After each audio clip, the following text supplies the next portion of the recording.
저는 오늘 수능 개혁 3대 방안 도입 촉구를 하기 위해 이 자리에 섰습니다. 대학 수학 능력 시험이 도입된 지 28년이 흘렀습니다. 학력고사의 폐해를 막고자 도입했던 수능이지만 현실은 여전히 암울하기만 합니다. 저는 오늘 수능 개혁 방안 도입을 촉구하기 위해 세 가지 개혁안을 여러분께 말씀드리겠습니다. 첫째, 수능에서 수학에 대한 절대평가화를 촉구합니다. 수학은 대한민국 모든 학생들과 학부모들을 오랫동안 아프게 한 과목이 되었습니다. 학생들은 지옥과 같은 문제풀이로, 학부모들은 끝도 없이 들어가는 사교육비 부담으로 고통받고 있습니다. 학교 현장의 수포자 학생들은 끝도 없이 늘어나고 있습니다. 교육부와 한국과학창의재단은 10년간 366억 원이 넘는 엄청난 예산을 쏟아부으며 수학교육 종합계획을 3차례나 추진해 왔습니다. 하지만 그 결과는 어떻습니까?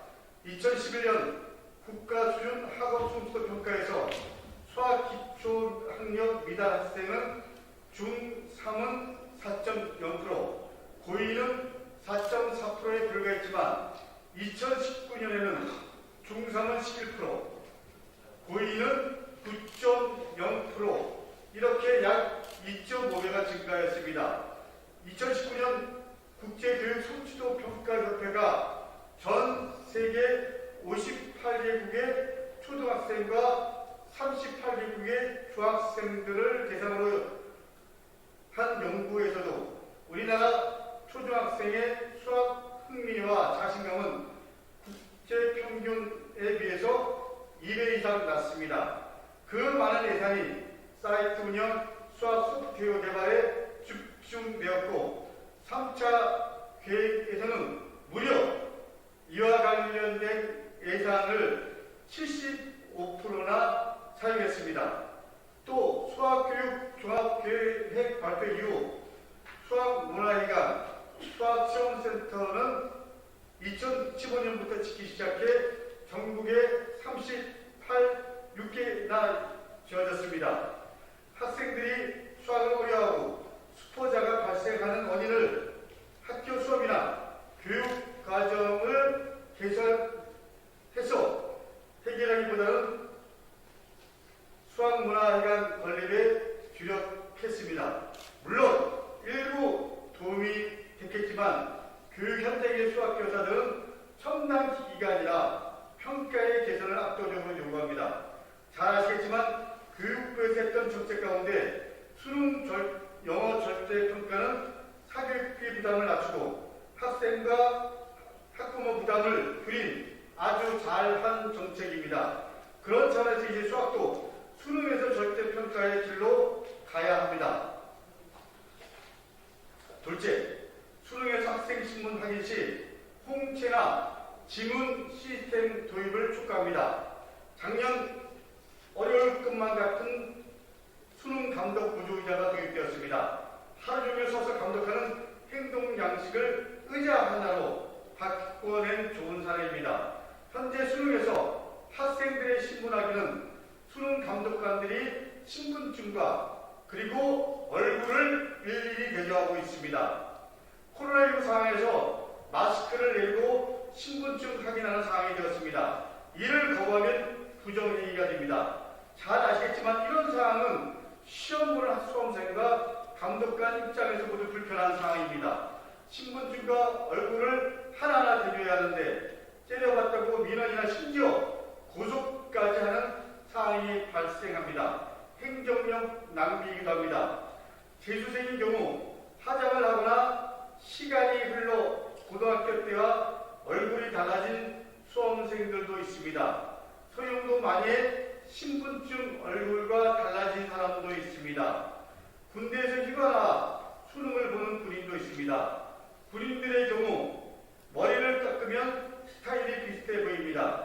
그 그래서 대리 출석을 하더라도 확인하기 어려운 측면이 있습니다. 실제 지난 2019년 11월 수능시험에서 A씨 대신 군대 후임병 B씨가 대신 수능 고사장에 들어가 신분 확인 절차에서 적발되지 않았습니다. 육안으로 진행되는 신분 확인의 허점이 드러난 A입니다.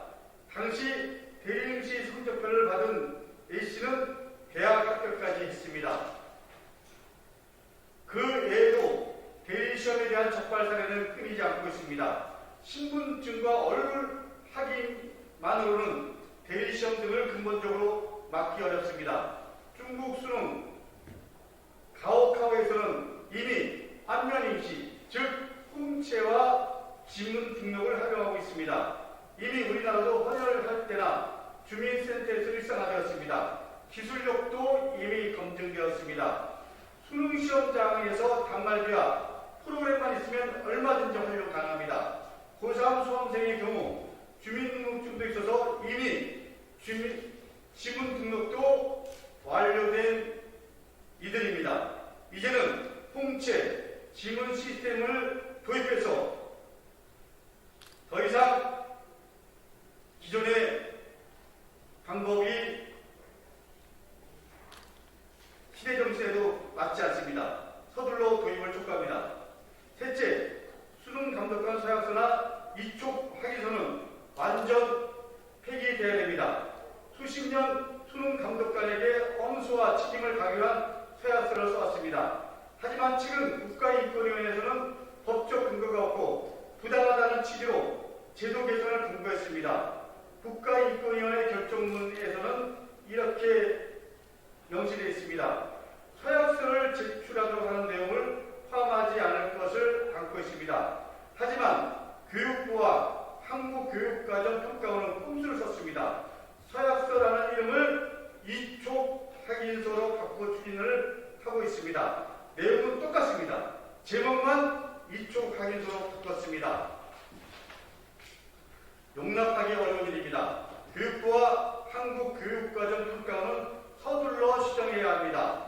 민감한 사항이고 그리고 중요한 시험입니다.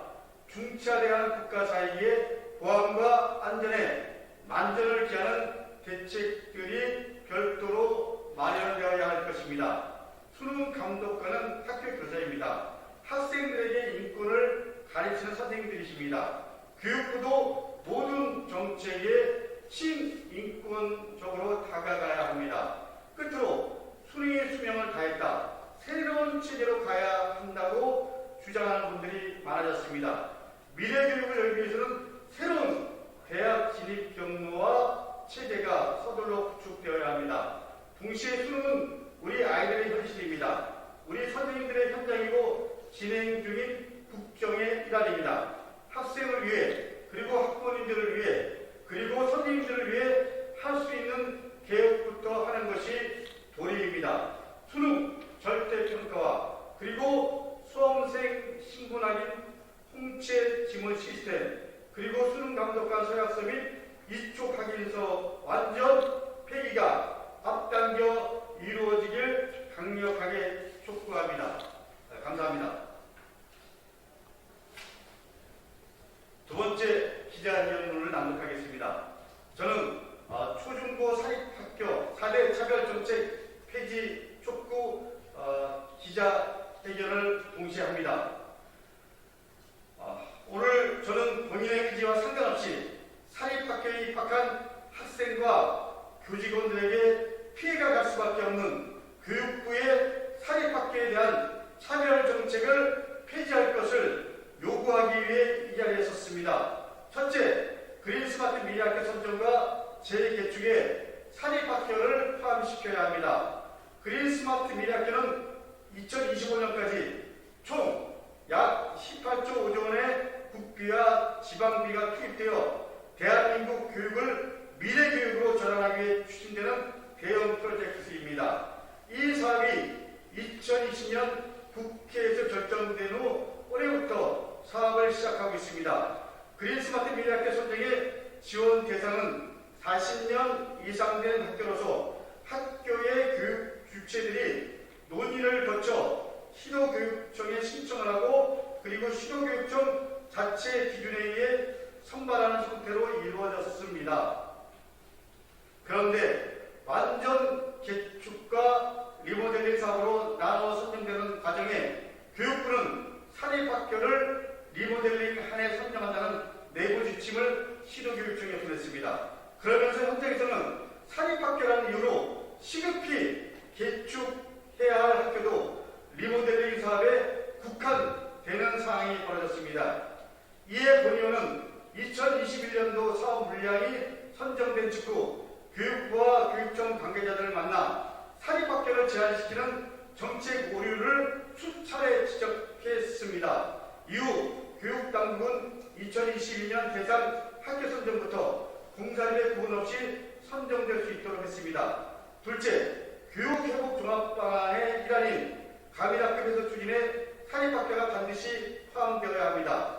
교육부는 지난 7월 29일 교육회복 종합방안 기본계획을 발표하면서 2024년까지 가밀학급 해소 방안을 마련하겠다고 했습니다. 문제는 그 내용에도 사립학교는 대상에서 언급이 되지 않았습니다.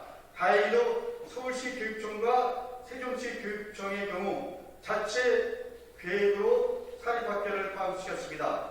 원하든 원하지 않든 사립학교에 배정되어 학교를 다니는 학생의 관점에서 볼 때 이런 처사는 교육 불평등을 심각하게 야기하는 일입니다. 셋째, 재직 기간에 따라 교직원에게 주는 흑포장에 사립학교 행정실에 근무하는 일반 직원도 포함되어야 합니다.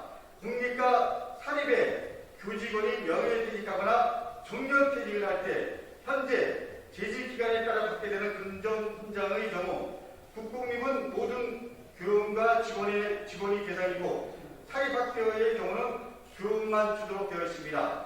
이 또한 감춰진 사각지대입니다. 현재 상태는 사립학교법에 의해 준공립화되어 있습니다. 교원의 월급도 사립학교에 대한 지원도 공립학교에 준해서 이루어집니다. 최근 사립학교 교원에 대한 임용시험도 교육청에서 시행하도록 법이 개정된 상태입니다. 넷째, 사립학교 교직원의 식비에 세금 부과 면제를 포함시켜야 합니다. 국공립학교의 직영급 식비는 교직원 식대에 부가세가 면제되지만 사립교직원 식비는 법령상 부가세 근거가 없어서 과세 대상인 상태가 오래되었습니다. 심지어 2018년 국세청이 한 사립학교 세무조사 후 부가세 및 가산세를 추징, 징수한 사례도 있습니다. 공립학교와 같이 근거를 마련해 면제 대상이 되도록 해야 합니다. 헌법 제31조 1항은 모든 국민은 능력에 따라 균등하게 교육을 받을 권리를 갖춘다라고 되어 있습니다. 현재 우리나라 고등학교의 총 약 41.9%가 사립고등학교입니다.